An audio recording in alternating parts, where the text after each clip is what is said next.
Adventista do sétimo dia, a nova teologia, está envolvida assim no ecumenismo. Que outra explicação você daria para isso?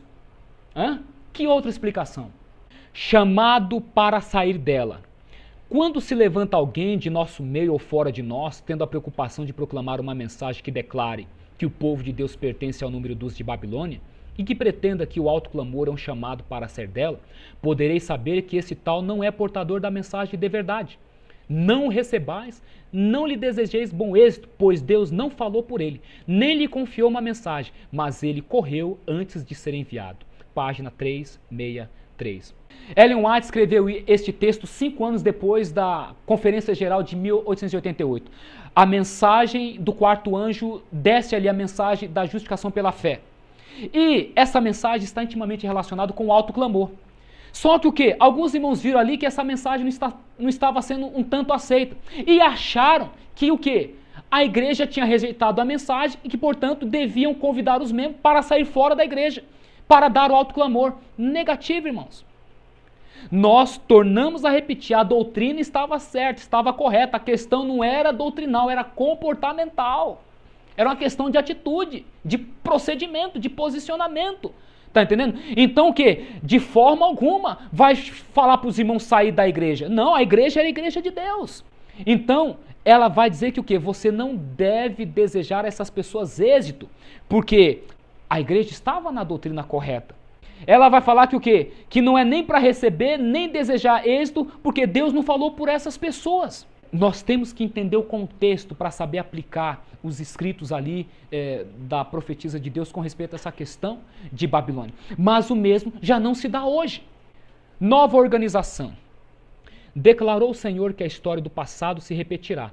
Ao começarmos a obra finalizadora, cada verdade por ele dada para estes últimos dias deve ser proclamada ao mundo. Cada coluna que ele ergueu deve ser fortalecida. Não podemos agora descer dos fundamentos que Deus estabeleceu. Não podemos agora entrar para qualquer organização nova, pois isto significaria apostasia da verdade. Sabe o que mais me impressiona?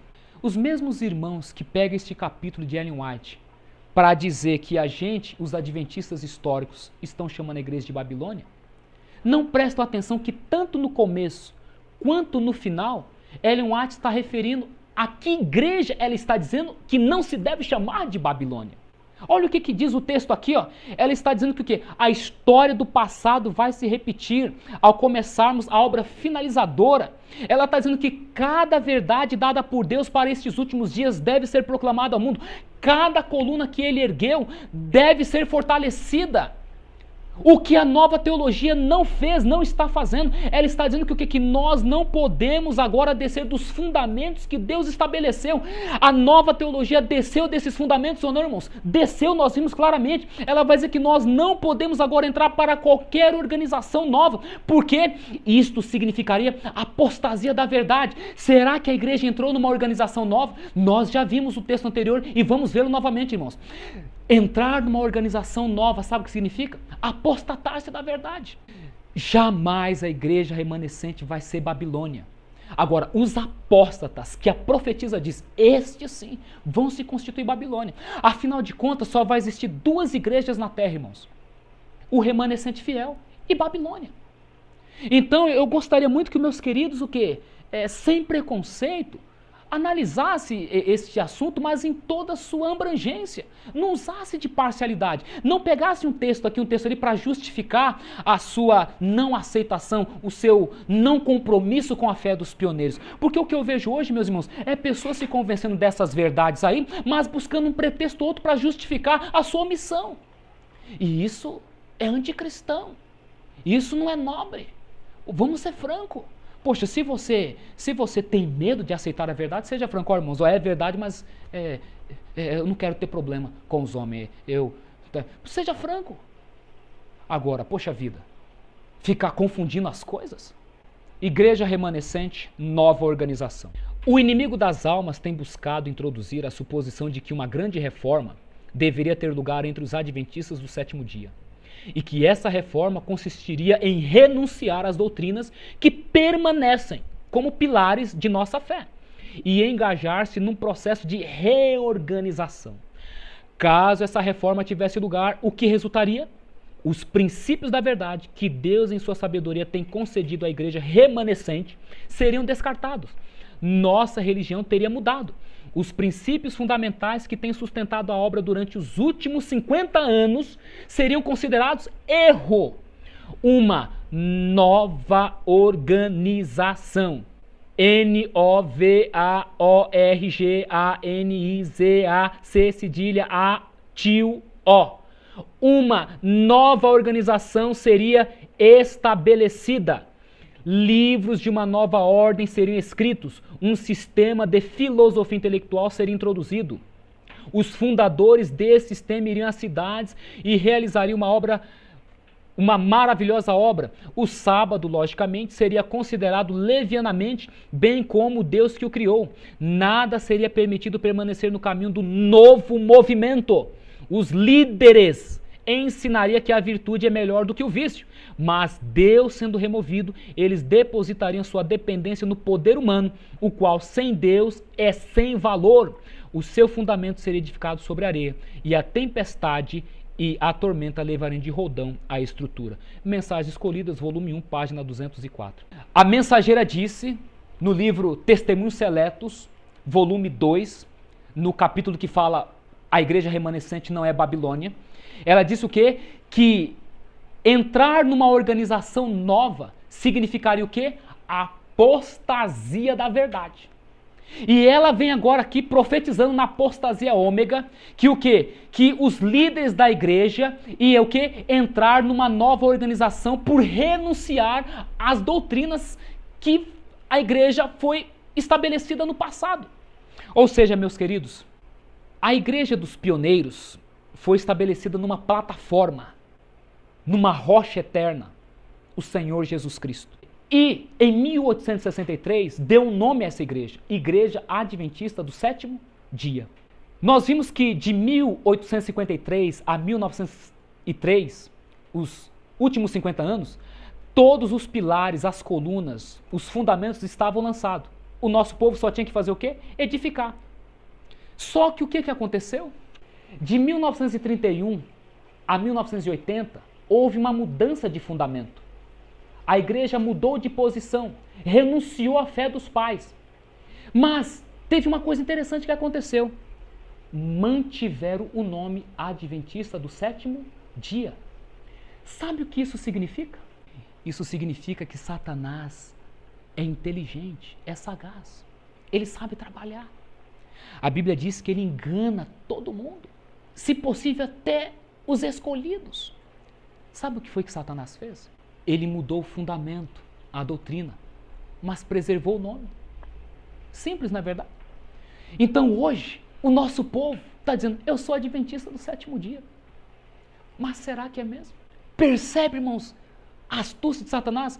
Hoje você vê irmãos pastores com zelo, não, a igreja adventista, a minha igreja. Quem é você para falar da minha igreja? Será que essa é a igreja adventista do sétimo dia mesmo, verdadeira, fundada pelos pioneiros? Percebe o engano, irmãos? Por isso que Satanás está enganando boa parte do nosso povo, irmão. Ele mudou a doutrina, mas preservou o nome. Só que o quê? O significado de uma igreja não está na sua placa, não, irmãos. Está na doutrina que ela sustenta. O dragão não vai se irar contra a placa de uma igreja, não. Ele vai se irar contra um povo que sustenta certos pontos de fé. Ele vai se irar contra um povo que guarda os mandamentos de Deus e mantém o testemunho de Jesus. Coisa que essa nova igreja, que ainda preserva o nome de Adventista do Sétimo Dia, não está fazendo mais, porque está pregando que você não pode vencer o pecado e não está mais mantendo o testemunho de Jesus, porque o quê? Está estabelecendo doutrinas contrárias à que a mensageira defendeu. Perceberam então, meus irmãos, a astúcia de Satanás? Então, irmão, você quer ser um adventista do sétimo dia genuíno, verdadeiro? Então preserve o adventismo histórico, porque caso contrário, você vai se enquadrar na sinagoga de Satanás. Ou seja, está lá na igreja de Filadélfia, os que se dizem judeus, mas o quê? Não são. Ellen White tem uma visão, no seu primeiro sonho, ela viu os adventistas nominais se prostrando diante dos adventistas genuínos e reconhecendo que eles tinham a verdade, apesar de eles o terem perseguido. Está lá, no primeiro sonho, na primeira visão da Sr. White, com respeito à jornada da igreja de Deus na terra. Quer você ser um adventista do sétimo dia genuíno? Posicione-se na crença dos pioneiros. Seja um adventista histórico. Preserve as verdades da igreja remanescente. E assim sendo, você pode ter a tranquila certeza de que Deus é com você. Amém? Poderia a organização ASD, Adventista do Sétimo Dia, tornar-se Babilônia? O mundo não deve ser introduzido na igreja e com ela casar-se formando um laço de união. Por esse meio torna-se a igreja verdadeiramente corrupta e, como foi declarado em Apocalipse, covil de toda ave imunda e aborrecível. Pela associação com o mundo tornar-se-ão nossas instituições sem conteúdo, indignos de confiança, porque a esses elementos mundanos introduzidos e colocados em posições de responsabilidades são vistos como professores que devem ser respeitados em sua posição de educar, dirigir e oficiar, quando é certo serem manejados pelo Espírito e poder das trevas. Testemunhos para Ministros, página 265. Poderia então a Igreja Adventista do Sétimo Dia tornar-se Babilônia? Está aqui, ó. A profetisa está dizendo, meus irmãos, o laço de união com o mundo, o envolvimento com as igrejas caídas, o desprezo das verdades por Deus dada através dos agentes designados por Ele no passado, levaria, meus irmãos, a igreja, uma parcela, não vamos dizer toda a igreja, né? Vamos devagar. Levaria uma grande parcela da igreja o quê? A constituir-se Babilônia. E aqui está dizendo, meus irmãos, que o quê? Os homens que estariam à frente da obra seriam respeitados, os professores, mas o que acontece? Eles estariam promovendo o quê? Uma obra de engano. Então não vem pra cá com conversa comigo que a igreja adventista sétimo dia nunca vai ser Babilônia. Negativo. Você tem que entender que igreja é essa que não vai ser Babilônia. A igreja remanescente. A igreja dos primeiros 50 anos do movimento adventista sétimo dia. Porque a outra igreja, a nova organização, a organização nova que caiu na apostasia, vai constituir Babilônia sim. Não faça da profetisa uma mentirosa. Não faça da profetisa uma falsa, porque é ela que está dizendo. Era condicional. Ela não disse que o quê? Independente de qualquer coisa acontecer. Ela disse que o quê? Se, e infelizmente o se aconteceu. A igreja formou um laço de união com o mundo. E está aí, ó, na condição que está. Os pastores não têm poder na pregação. A terceira mensagem, ao invés de converter, faz entreter. E a situação está aí. Um bando de mornos. Por quê? A igreja perdeu o poder de Deus. Uniu-se com o mundo. Doutrinas adventistas pioneiris negociadas. O antitrinitarianismo dos pioneiros, em busca de identidade, página 16, 113, 157. A natureza pós-queda de Jesus Cristo, em busca de identidade, página 159. O semiarianismo, isto é, a crença de que Cristo foi gerado por Deus, o Pai, no céu, em busca de identidade, 158 e 159. A expiação por completar no santuário celestial, o abalo adventismo, página 98. Mudança de slogan, eu vou explicar depois a mudança de slogan. O batismo trinitário, nisto cremos, página 44. Introdução de letras trinitárias nos hinários adventistas, bem como a introdução capciosa da trindade nos certificados de batismo, etc. Enfim, aqui estão as doutrinas pioneiras que foram negociadas. Com respeito ao slogan da igreja, você se lembra qual era o slogan da igreja algumas décadas atrás?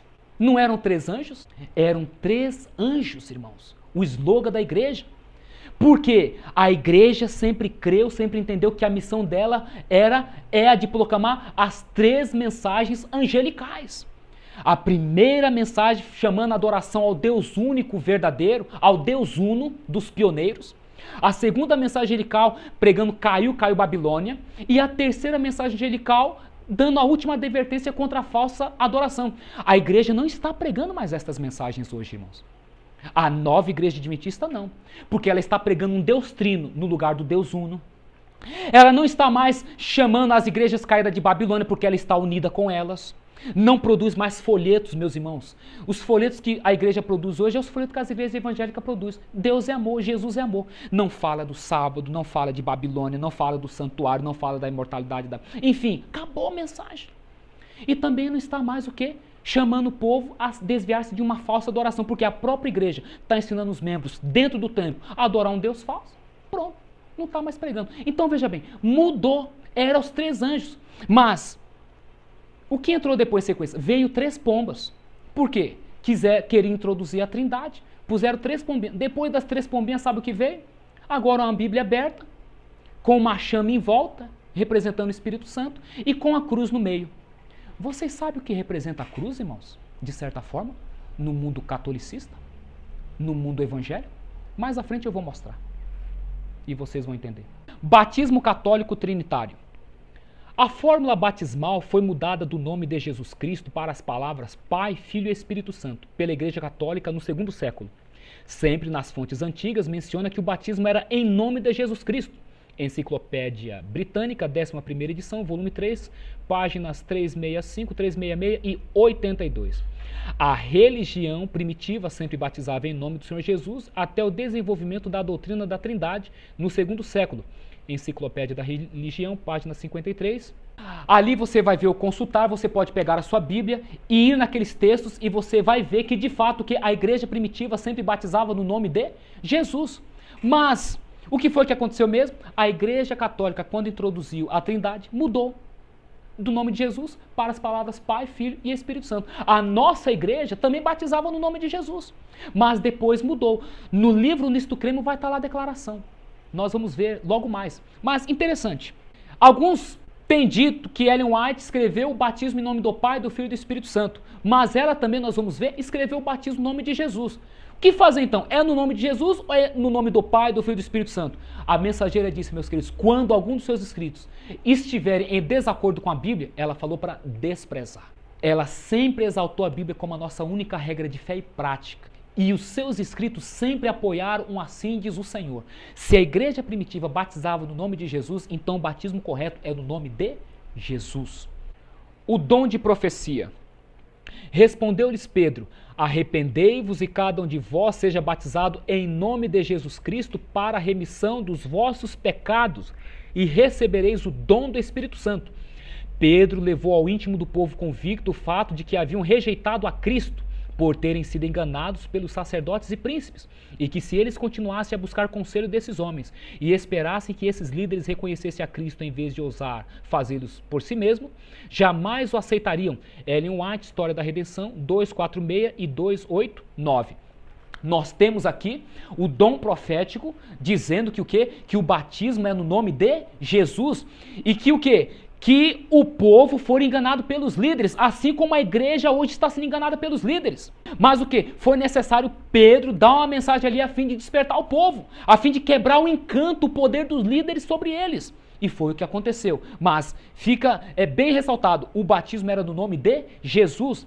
Mais um texto, Mateus 28, 18 a 20. É possível que em sua forma precisa essa fórmula reflita a influência do uso litúrgico posteriormente fixado na comunidade primitiva. Sabe-se que o livro dos Atos fala em batizar no nome de Jesus. Mais tarde deve ter se estabelecido a associação do batizado às 3 pessoas da Trindade.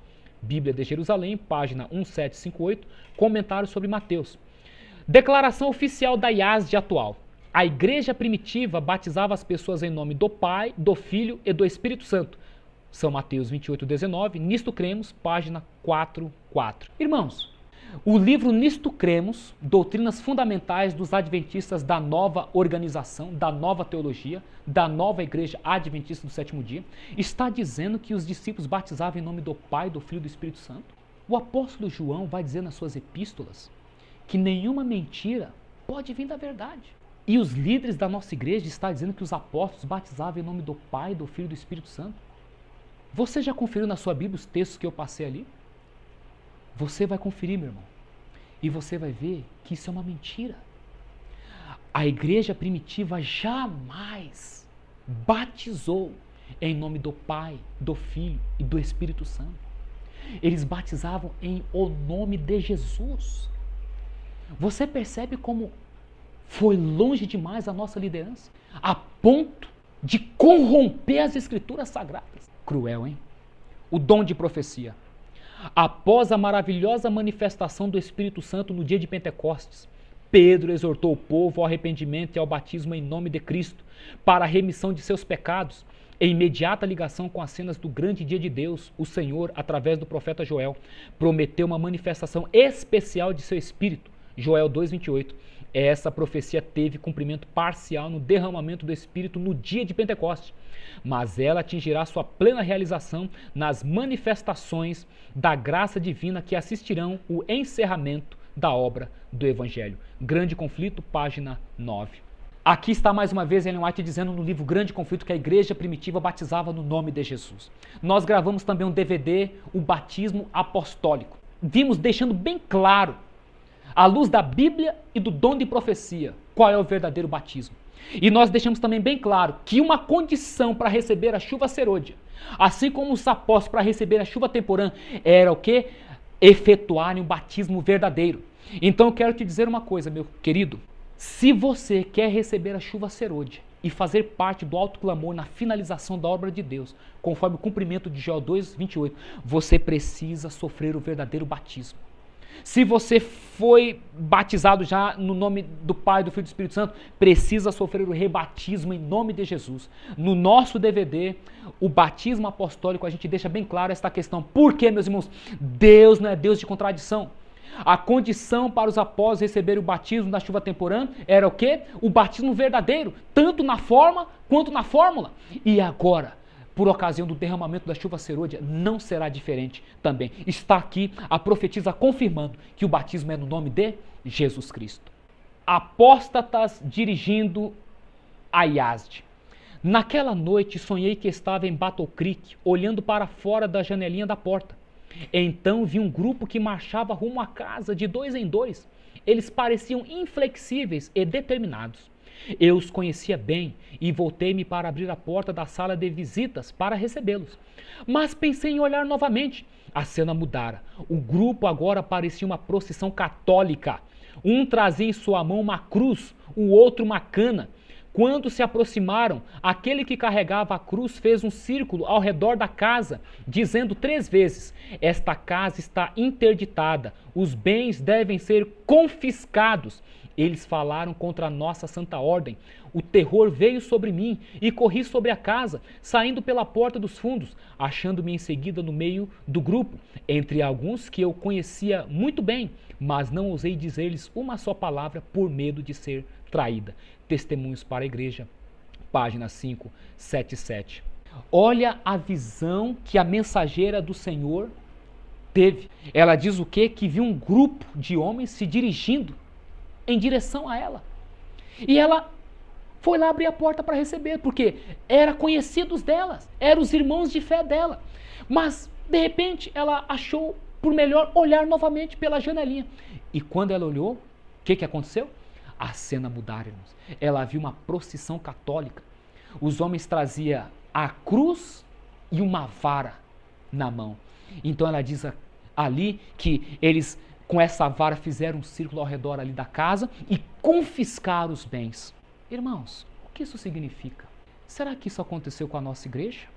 Será que os bens da igreja foram confiscados pelos defensores de uma nova teologia?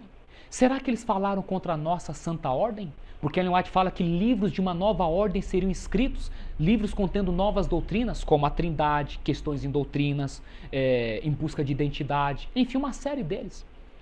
Irmãos, sabe o que a profetisa está dizendo aqui? Que os nossos líderes, que ela viu no princípio, que conhecia, e que foi abrir a porta, mas que depois resolveu voltar de novo e viu que a cena mudar, ia se unir com líderes católicos, com líderes evangélicos. E o que? Confiscar os bens da igreja. E é o que hoje aconteceu. Inclusive o nome, Adventista do Sétimo Dia. Se eles queriam fundar uma nova religião, deixasse o nosso nome. Mas não, até o nome eles confiscaram, eles registraram. Então, veja bem, meus queridos, a questão da cruz. Por que o slogan da igreja mudou hoje? Porque hoje é a cruz. Porque a cruz, meus irmãos, é o slogan central da igreja católica, dos evangélicos aí. Vai perceber as nossas semanas de orações, é as cruzes lá no meio do templo, é cruz no folheto, é cruz por todo lado, irmãos. A cruz representa o falso evangelho dos evangélicos. Não tem nada a ver com o evangelho eterno pregado pelos pioneiros nas 3 mensagens angelicais. E a cana representa o que? A autoridade, o poder que ia tomar posse das coisas de Deus. Então, meus queridos, a profecia se cumpriu. E ela disse o quê? Que ficou em silêncio, por quê? Com medo de ser traída. Mas a liderança traiu ou não a Cristo? Mais adiante, vou mostrar um texto que vai confirmar isso aí. Mas Vamos ler mais alguma coisa aqui. A doutrina central do romanismo e do adventismo atual. O mistério da Trindade é a doutrina central da fé católica. Sobre eles estão baseados todos os outros ensinamentos da Igreja. Catecismo Católico de hoje, página 100.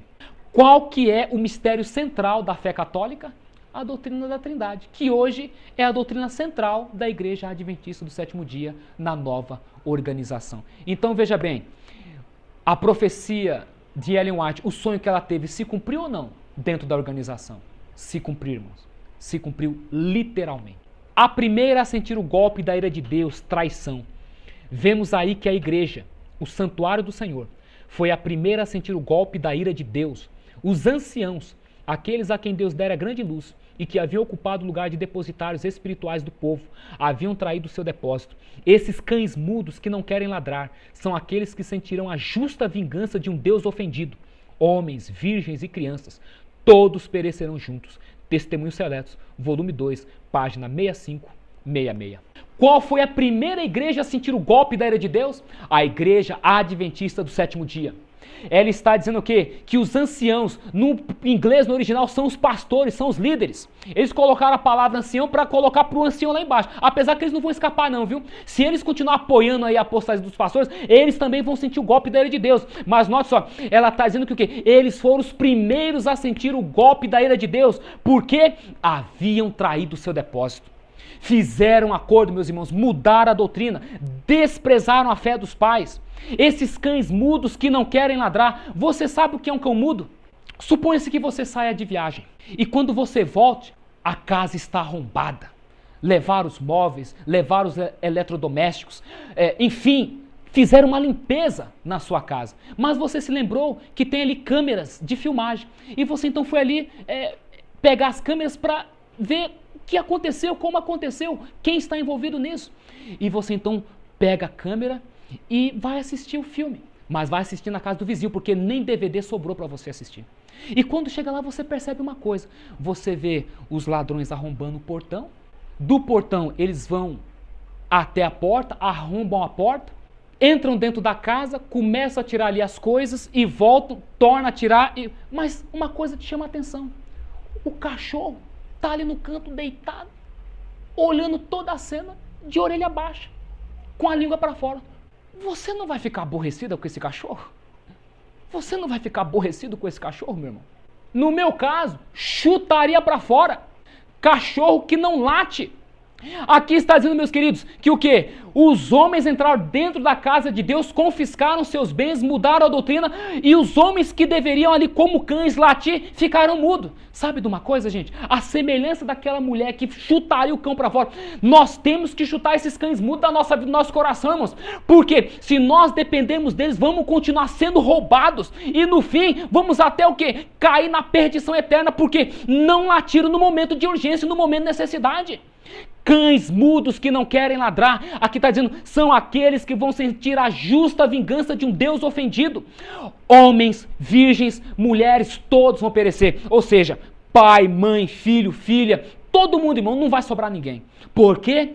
Traíram o depósito, amaram mais o luxo deste mundo, que na verdade é um lixo, do que a verdade. Pensaram mais no cargo, na posição, no título. Enfim, meus queridos, pensaram mais na popularidade, na fama. Pensaram mais na imagem, na reputação pessoal, do que o quê? Na verdade, Deus, nas ovelhas de Deus, vão tombar todos, meus queridos. Porque os homens e as mulheres de Deus, meus queridos, não vão levar em conta a si, mas o que? Vão exaltar a palavra da verdade. Viu? A palavra da verdade, meus queridos. É sério que a gente está falando. Não continuar com os que se apostatam da fé. Outro anjo descerá do céu. Este anjo representa o alto clamor, o qual procederá dos que estão se preparando para clamar poderosamente com forte voz. Caiu, caiu a grande Babilônia e se tornou morada de demônios, covil de toda espécie de espírito imundo e esconderijo de todo gênero de ave imunda e detestável. Apocalipse 18:1. E 2, sou instruído a dizer para o nosso povo, univos, mas não devemos unir-nos com os que se apostatam da fé, dando atenção a espíritos enganadores e a doutrinas de demônios, não dando atenção aos que se afastam da verdade. Manuscrito 31, 1906, Mensagens Escolhidas, volume 3, página 412. O que está aqui, irmãos?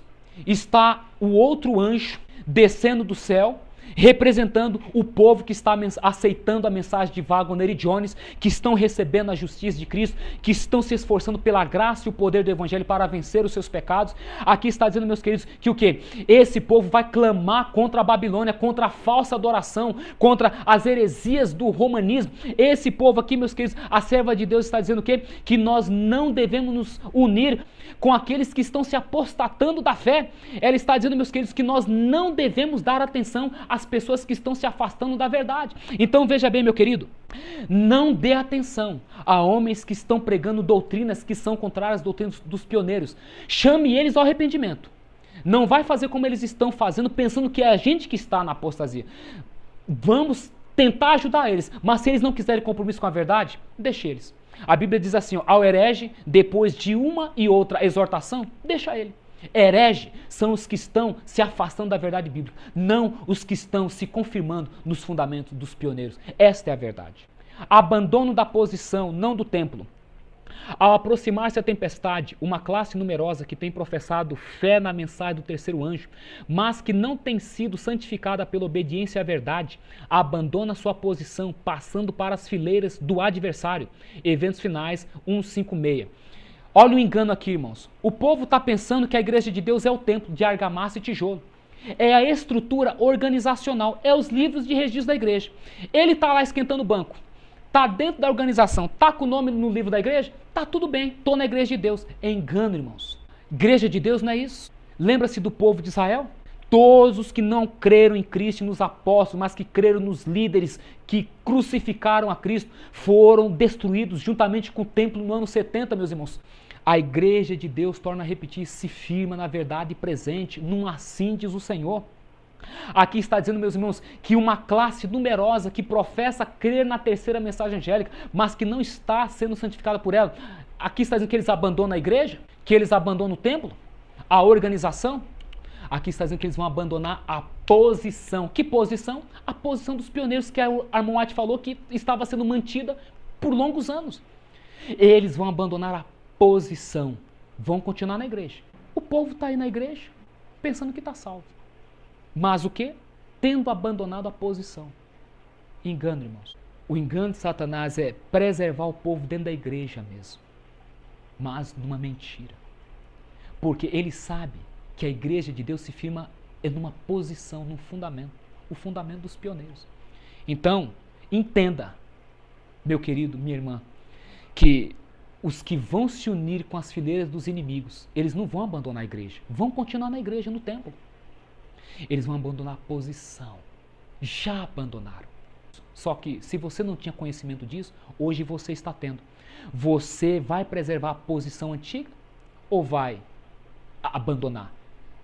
Se você preservar a posição antiga, louvado seja Deus. Agora, caso contrário, você já está se colocando contra a terceira mensagem angelical, que prega contra a falsa adoração. Na última e solene obra se empenharão poucos grandes homens. Deus realizará uma obra em nosso tempo que poucos esperam. Ele suscitará e exaltará entre nós os que são mais adestrados pela unção de seu espírito do que pelo preparo exterior de instituições científicas. Eventos Finais 1:7-6. O que nós temos aqui é que poucos líderes da obra, meus irmãos, vai se empenhar na última obra. Sabe por quê? Porque a maioria deles entraram na nova teologia. Não sabe o que é a terceira mensagem angelical. Aqui está dizendo que o quê? Que Deus vai usar os leigos. É por isso que o quê? O movimento dos adventistas históricos é um movimento leigo. Todas as pessoas que creem na fé dos pioneiros são adventistas históricos. Os leigos vão finalizar a obra porque eles vão se postar por um assim diz o Senhor ao invés de um assim diz o homem. Infelizmente, somente poucos pastores vão discernir este engano. Então, vão se unir com a grande maioria dos leigos e vão finalizar a obra. Os demais, em sua maioria, o orgulho vai os impedir de aceitar essa verdade, meus irmãos. E, infelizmente, eles não vão dar a mensagem, vão continuar no engano. Pelo contrário, vão combater. Já estão combatendo. Não é verdade? A dupla obra do anticristo nega o Pai e o Filho. Saíram de nós, mas não eram de nós. Nenhuma mentira vem da verdade. Quem é o mentiroso, senão aquele que nega que Jesus é o Cristo? É o anticristo esse mesmo que nega o Pai e o Filho. 1 João 2, 19-22. Nega a encarnação. Nisto conhecereis o Espírito de Deus. Todo espírito que confessa que Jesus Cristo vem em carne é de Deus. E todo espírito que não confessa que Jesus Cristo vem em carne não é de Deus. Mas este é o espírito do anticristo. 1 João 4, 2 e 3. Quem é o anticristo aqui, irmãos? É Alexandre Botelho? É Silas Jaquel? É Eduardo Souza? É Daniel Gomes? São todos aqueles que estão defendendo a verdade única, que somente o Pai e o Filho devem ser adorados, e que Jesus veio na natureza humana, que ele se encarnou de fato, e foi tentado como eu e você somos tentados em todos os pontos. Somos nós o anticristo? Ou são aqueles que estão dizendo que a adoração é trina, não somente ao Pai e ao Filho, e aqueles que estão dizendo que o quê? Que Cristo não vem em carne? Tá vendo? Outro dia na igreja do Portão lançaram um folheto, chamaram um teólogo para pregar, advertindo os irmãos para tomarem cuidado comigo, com os demais queridos aqui, que nós somos anticristo. Mas será que somos nós mesmos anticristo? Olha o que a Bíblia está dizendo quem é o anticristo, irmãos. Torno a repetir. Se você na sua igreja no dia de sábado, domingo ou quarta-feira está adorando um Deus trino, você que é o anticristo. Porque a Bíblia fala da adoração unicamente ao Pai e ao Filho. O anticristo nega o Pai e o Filho. E mais, se você não crê que pode vencer o pecado, que Cristo não veio numa carne igual à sua, que tem, embora tentado como você, venceu, e você pode vencer da mesma forma, sinto muito, é você que é o anticristo. Mas a minha intenção não é condenar. A minha intenção é te exortar, tá entendendo? Apelar a que você reconsidere as coisas, tá entendendo? Que você repense suas crenças e que aceite unicamente a verdade. Um povo. Mas Deus terá sobre a terra um povo que mantenha a Bíblia, e a Bíblia só, como padrão de todas as doutrinas e base de todas as reformas, as opiniões de homens instruídos, as deduções das ciências, os credos ou decisões dos concílios eclesiásticos, tão numerosos e discordantes como são as igrejas que representam a voz da maioria, nenhuma dessas coisas e nem todas elas deveriam ser vistas como evidência pró ou contra qualquer ponto de fé religiosa. Antes de aceitar qualquer doutrina ou preceito, deveríamos exigir um claro, assim diz o Senhor. A grande controvérsia 5, 8, 7. Deus vai ter na terra um povo, meus irmãos e irmãs, que vai manter a Bíblia unicamente como norma de todas as doutrinas e base de todas as reformas. Eles não vão aceitar nenhuma coisa que venha de teólogo, de professor, de doutor, de concílios eclesiásticos, de igrejas denominacionais que não tenham base no assim diz o Senhor. E este povo são os adventistas remanescentes. É a igreja remanescente que vai o quê? Se manter na plataforma da verdade eterna. Não vão negociar a doutrina e por causa disso vai sofrer a ira do dragão e vai ser perseguido por ele. Aqui está, meus queridos, a verdade. Nenhuma doutrina ou preceito que não tenha base nas escrituras sagradas, esse povo vai aceitar. Quem é esse povo, irmãos? É o povo da nova organização? Não, é o povo da igreja remanescente, da igreja que foi fundada pelos pioneiros. Faz tu parte deste povo? Eis a questão. Nada a temer a menos. Ao recapitular nossa história passada, havendo percorrido todos os passos de nosso progresso até o nosso estado atual, posso dizer, louvado seja Deus. Quando vejo o que Deus tem executado, encho-me de admiração e de confiança na liderança de Cristo.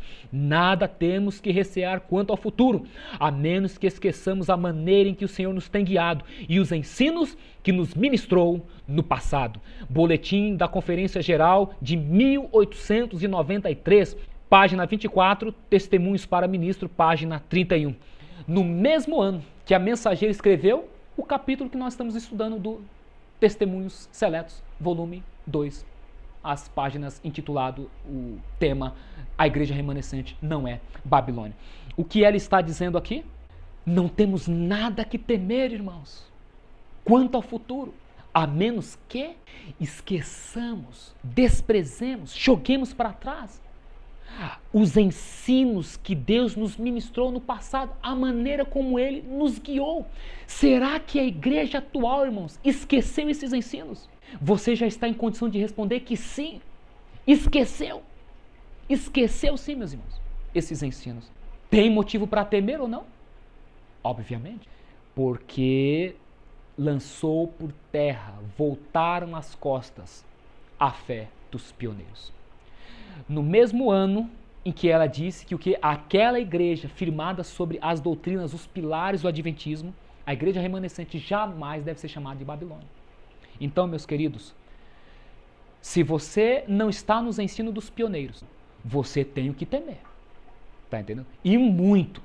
Mas Deus não leva em conta o tempo da ignorância e hoje te chama ao arrependimento. Te chama a se unir à sua verdadeira igreja. Então, você não terá o que temer quanto